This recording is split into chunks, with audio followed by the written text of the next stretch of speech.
बिस्मिल्लाहिर्रहमानिर्रहीम। अस्सलाम वालेकुम। पाकिस्तान जिंदाबाद। लिल्ला जांबाज में आप सबको खुश आमदीद। अल्हम्दुलिल्लाह नाज़रीन कराम, हेल्प ट्रस्ट सजेस्ट से ज़ेर एहतमाम नामी माहाना राशन की तकसीम की जा रही है, जिसमें हम 40 नहीं बल्कि सिर्फ 10 इंतहाई मुस्तहिक घरों को राशन तकसीम करने जा रहे हैं। हम एक नया सिलसिला शुरू कर रहे हैं, कर्ज हसना के तौर पर लोगों को कारोबार बनाकर देने जा रहे हैं।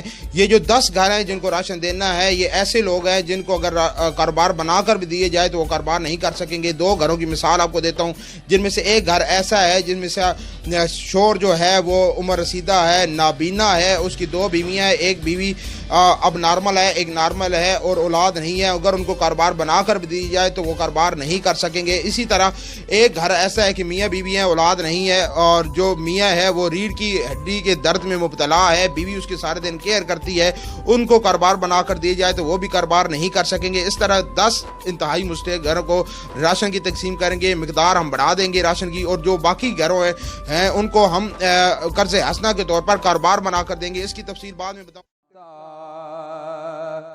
जिस समत वो ज़ीशान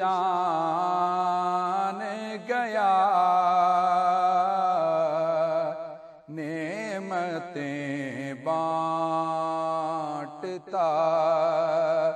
जिस समत वो हसना के तौर पर कारोबार बनाने की तरतीब ये होगी कि हम मुस्तहिक से पूछेंगे कि आप कौन सा कारोबार कर सकते हैं। जो उन्होंने कारोबार कहा वो हम कारोबार बना कर देंगे। तकरीबन 20,000 रुपये तक हम खर्चा करेंगे और माहाना 1500 रुपये उनसे किस्त वसूल करेंगे। हमारा मकसद ये है कि हम इदारे को भी अपने पाँव पे खड़ा करें और मुस्तहिक अफराद है उनको भी अपने पाँव पर खड़े करें। और जो कर्ज हसना के तौर पर कारोबार जिनको बना के देंगे उनको पता होगा कि मैंने हर महीने की पहली तारीख को किस्त वापस करनी है, तो वो मेहनत करके काम करेगा। इस तरह जो सदका देने वाला है, एहतियात देने वाले हैं, उनके लिए भी ये सदका जारिया बन जाएगा। एक हाथ तक ये अमाउंट नहीं रुकेगी बल्कि फैलती रहेगी और ये उनके लिए सदका जारिया बन जाएगा। अभी जो हमारे पास सूरत हाल है, हम फौरी तौर पर 3 अफराद को कर्ज हसना के तौर पर कारोबार बना देंगे, क्योंकि हमारे पास अभी जो डोनेशन जमा हुई है उसके मुताबिक। उसके बाद फिर एक बंदी की अपील करेंगे, उसका कारोबार बना कर देंगे, फिर दूसरे बंदी की अपील करेंगे, फिर तीसरे बंदी की अपील करेंगे, और इंशाल्लाह ये सिलसिला आगे चलता रहेगा।